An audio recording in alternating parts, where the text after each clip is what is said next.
মধ্যপ্রাচ্যে যে সময় ইরানের সঙ্গে মার্কিন যুক্তরাষ্ট্র এবং ইসরায়েলের ভয়ঙ্কর যুদ্ধ চলছে, যুদ্ধ দিন অতিক্রান্ত হয়েছে প্রায় 1 মাস। সে সময় সারা পৃথিবী জুড়ে বিভিন্ন ধরনের আলাপ আলোচনা বিশেষজ্ঞ মহলের মধ্যে চলছে। কিন্তু এই সময়কালের দাঁড়িয়ে ভারতবর্ষ একটা বিরাট রোল বা একটা ফ্যাক্টরের জায়গায় দাঁড়িয়ে রয়েছে। আজকের ভারতবর্ষ সেই 60 বা 70 দশকের ভারতবর্ষ নয়। সম্প্রতি মেক ইন ইন্ডিয়া প্রজেক্টের আওতাধীন একাধিক ডেভেলপমেন্ট, একাধিক বিষয়ে অন্তত ডিফেন্স রিলেটেড যে সমস্ত বিষয়গুলো, সেগুলোকে আপগ্রেড করতে করতে এখন উন্নত পর্যায়ে পৌঁছানো সম্ভব হয়েছে। এবং দিন যত গড়াচ্ছে তত আরও শক্তিশালী জায়গা বা অবস্থানে গিয়ে যে ভারত পৌঁছাচ্ছে, সেটা প্রমাণ করে এটা 2026-এর ভারতবর্ষ। এই ভারতবর্ষ চোখ দেখালে চোখ উপড়ে নেওয়ার ক্ষমতা রাখে। এই ভারতবর্ষই বিগত দিনে ইট মারলে পাটকেল মারতে পারে, মারতে জানে বা মেরে দেখিয়ে প্রমাণ করে দিয়েছে। আর সেই লক্ষ্যেই আরও এক ধাপ এগিয়ে গেল। সম্প্রতি দেশীয় প্রতিরক্ষা উৎপাদনে এক ঐতিহাসিক মুহূর্তের সাক্ষী রইল কলকাতা। কি হলো? কেন্দ্রের আত্মনির্ভর ভারত নীতির সাযুজ্য বজায় রেখে গার্ডেন রিচ, মানে আমাদের কলকাতার Garden Reach Ship Builders and Engineers Limited GRSE একসঙ্গে তিনটি আধুনিক যুদ্ধ জাহাজের নৌবাহিনীর হাতে তুলে দিল। নৌবাহিনীর হাতে তুলে দেওয়া হলো যুদ্ধজাহাজ দুনাগিরি, সংশোধক ও অগ্রজকে।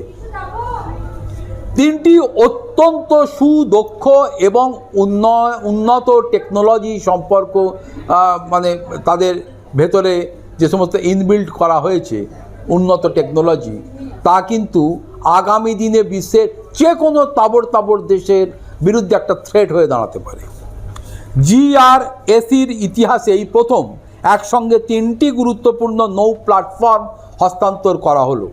এর ফলে সংস্থার উৎপাদন সক্ষমতা, সময় মতো কাজ করার দক্ষতা এবং একসঙ্গে একাধিক জটিল প্রকল্প সামলানোর সক্ষমতা আরও একবার প্রমাণ করলো ভারতবর্ষের বুকে। এই 3টি জাহাজে হস্তান্তরের মাধ্যমে GRSEর তৈরি যুদ্ধ জাহাজের সংখ্যা এই মুহূর্তে বেড়ে দাঁড়ালো 118। এর মধ্যে 80টি ইতিমধ্যেই ভারতীয় নৌবাহিনীতে যুক্ত করে দেওয়া হয়েছে এবং তারা কাজ করছে। এবং এই জাহাজগুলি গ্রহণ করেছেন রিয়ার অ্যাডমিরাল গৌতম মারওয়া এবং কমোডার শিশির দীক্ষিত। এক্ষেত্রে উল্লেখযোগ্য কমোডার দীক্ষিতের পদবি CSO টেকনোলজি এবং HQSNC হিসাবে সংশোধিত। দেখে নেওয়া যাক এই প্রজেক্ট 117 এর অধীনে তৈরি এই যে দুনাগিরি জাহাজটিতে কি আছে।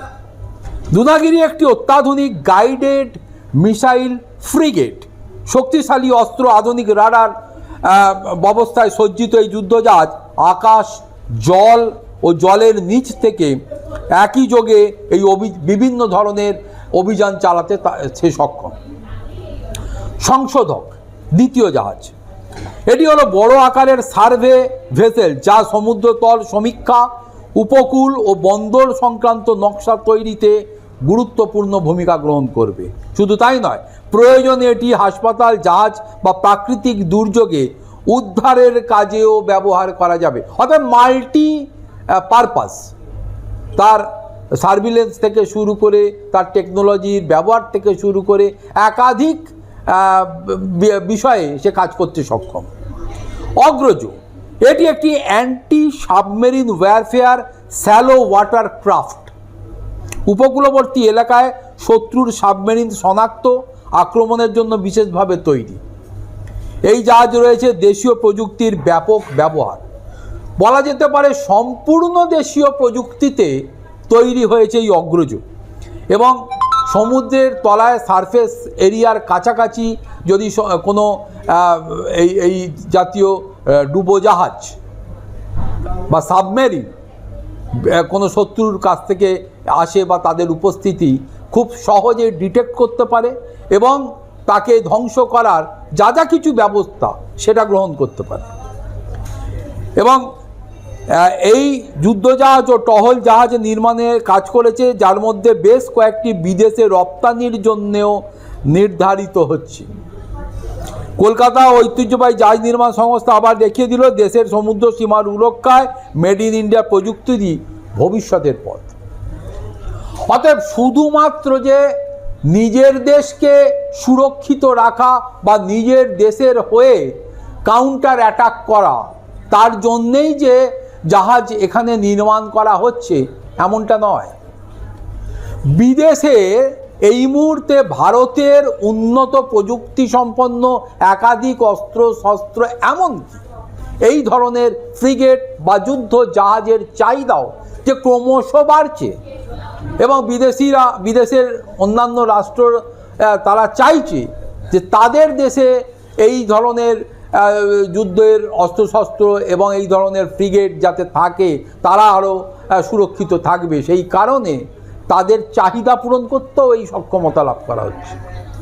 ফলে সময় যত গড়াবে তত শুধু এই মার্কিন যুক্তরাষ্ট্র বা রাশিয়া বা চীন নয়, ভারতের উন্নত মানের যে সমস্ত টেকনোলজি, যে সমস্ত মারণাস্ত্র তৈরি হচ্ছে বা আগামী দিনে নতুন নতুন রূপে আরও তৈরি হবে, সেগুলি যে বিশ্বকে পথ দেখাবে এবং চেনাবে তাদের জাত, এটা কিন্তু হলফ করে বলা যায়।